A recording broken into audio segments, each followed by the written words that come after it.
Simba Sports wenyewe kwa sababu wao ndo wanajua kwa nini Aishi Manula hachezi.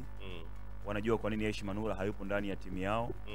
Lakini kuna muda pia huwa wanamuita anafanya mazoezi, lakini kila mmoja anajua scenario ya Aishi Manula na Simba ilikuwaje. Azam FC waliweka fungu kwake. Ndio. Yes. Kwa hiyo sidhani kama kuna hoja zaidi ya hiyo. Azam FC waliweka fungu kwa Manula. Lakini Simba Sports hawakuwa tayari kumwachia. Na Simba Sports wamekuwa mahodari.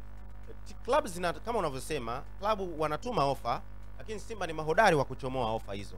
Ni mtu ambaye wanamhitaji lakini hawamtumii. Ni jeuri ambayo inatokana na pimpini kamera, ama kuna wakati wanasema